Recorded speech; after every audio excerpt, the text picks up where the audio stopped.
निघून गेलं आमचं म्हणजे आपल्या मुली जर आपल्या हिशोबाला समजा मुलगी जर आपण बसतो समजा तिला 40 तर मिळत आहे तेव्हा मुलाचं कुठलं आपल्या याच्यावर निघून गेलेलं असं आहे. तर हे सगळ्यांनी म्हणजे आपल्याला प्रत्येकाने विचार केला पाहिजे त्याला बाबा पुढे जाऊन आपलं भविष्य आहे पुढं काय होणार आहे काय नाही. सगळ्यांनी पहिला आधी मुलीनं पण विचार केला पाहिजे मुलांनी पण विचार केला पाहिजे.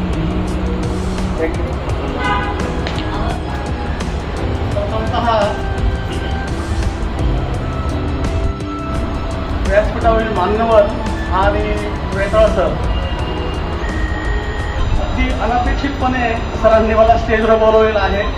त्यामुळे असं काही मनात या ठिकाणी विचार मांडायचा असं काही नाही. परंतु या ठिकाणी या मेळाव्याच्या हिशोबाने जर म्हणाल तर हे मेळावे घ्यायची गरज का पडते आपल्याला. पूर्वीच्या काळी दशक्रिया असेल किंवा लग्न कार्य असेल तर अशा ठिकाणी मुली आपोआपच येत होत्या जात होत्या नातेवाईकांशी भेटीगाठी होत होत्या आणि त्यामुळे आपोआपच त्या ठिकाणी लग्न जुळून जायचे किंवा तेव्हा जाणं येणं सुद्धा खूप होतं नातेवाईकांच्याकडे. त्यामुळे आपोआपच त्या ठिकाणी पहिल्यापासूनच ते लग्न एक प्रकारे जुळत होते. आणि आता कसं की तो शहरामध्ये राहतो संपर्क नाही आहे कोणाशी आणि त्यामुळे या ठिकाणी ही मेळावे घेण्याची वेळ आलेली आहे. त्यातही असं आहे आता या ठिकाणी मेळाव्यामध्ये नुसतं पालक येतात आणि मुली आलेल्या नसतात. मुलांची संख्या जास्त मुलींची संख्या कमी आहे आणि अशा प्रकारे या ठिकाणी अवस्था आपल्याला दिसते आहे. आणि खूप या ठिकाणी मुलींचा शोध घेतला जातो असतो वगैरे. व्हॉट्सअपचे ग्रुप वगैरे या सगळ्या गोष्टी आपल्या चाललेल्या आहेत. लग्न झालं तरी ते टिकणं पण महत्त्वाचं आहे. नाही तर वर्षाच्या आतच त्या ठिकाणी ते बिनसतं किंवा घटस्फोट होत असतात. कारण कसं आहे की थोडंसं लाडात मग वाढलेले असतात मुली वगैरे याप्रमाणे. आणि इथं या ठिकाणी आता मुली किंवा मुलं न येण्याचे कारणही एक आहे की ते काहीतरी नोकरी करतात परगावी असतात वेळ नाही रजा नाही प्रत्येक मेळाव्याला ते कुठं अटेंड करणार आहेत त्यामुळे पालक येत असतात. पण मुली ज्या काही आहेत त्या प्रत्यक्ष बघायला मिळत नाहीत आणि त्यामुळे या ठिकाणी मग कसं होतं की मग ते लग्न उशिरा होत चालतात. जे 20-21ला लग्न होत असतील तर ते आता कुठं 26, 27, 28, 30 कधी कधी या ठिकाणी तर मग 35-40ला मेळाव्यामध्ये सुद्धा आपल्याला नावं दिसतात बायोडाटा दिसतात. हे काही लग्नाचं वय आहे का.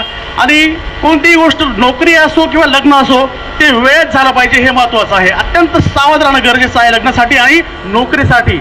तरच ते वेळ झालं तर ठीक नाही तर ते डिले झालं तर ते या ठिकाणी बारगवून जात असतं असं मला सांगावं वाटतं. आणि त्यामुळे या ठिकाणी मुला मुलींच्या लग्नाच्या बाबतीत पालकांनी खूप जागृत राहणं गरजेचं आहे. आणि आपण जोपर्यंत त्यांचं लग्न किंवा नोकरी त्यांना मिळत नाही तोपर्यंत आपल्या मनामध्ये एक प्रकारे आपण कुठेतरी अडकून गेलो असं वाटत असतं. त्यामुळे आपल्याला जर निवांत व्हायचं असेल तर या ठिकाणी अशा गोष्टींना प्रोत्साहन देऊन आपण हे मेळावे किंवा संपर्क वाढवला पाहिजे. व्हॉट्सअपच्या माध्यमातून या ठिकाणी हे सगळं केलं पाहिजे. आणि आपल्या सगळ्यांना शुभेच्छा देऊन मी या ठिकाणी थांबतो. स्वागत करतो. तुळजादास महाराज जयंती हे औचित्य साधून महाराजांच्या या कार्याला एक आपण जागृती निर्माण व्हावी. महाराजांचं कार्य फार मोठं आहे आणि या निमित्त आपण एक पूजन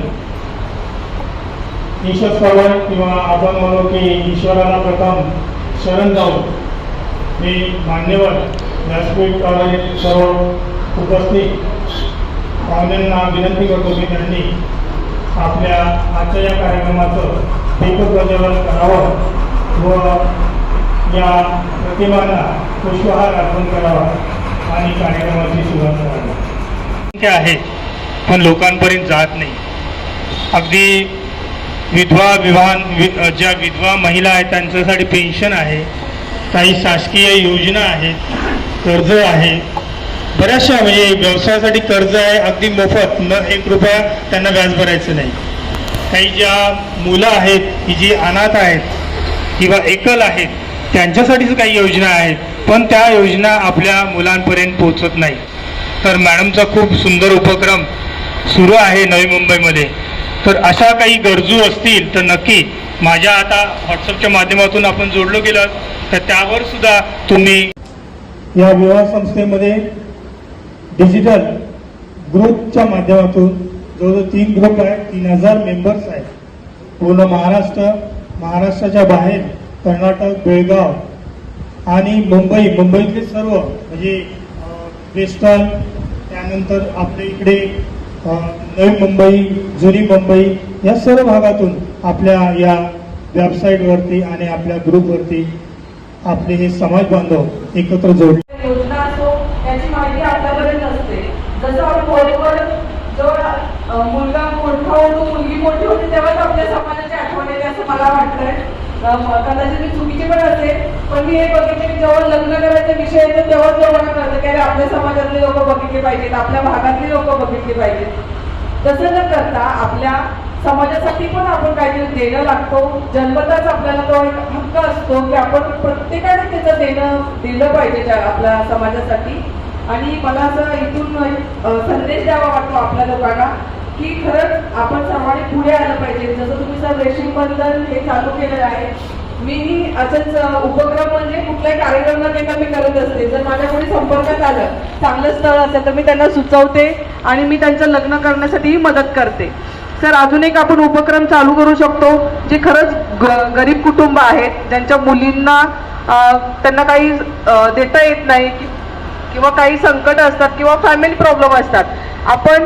मी एकच शब्द देते की इथून पुढे अशी कोणी गरजू मुलगी असेल तर आपण तिला संसार सेट देण्यासाठी सर नक्कीच मदत करू.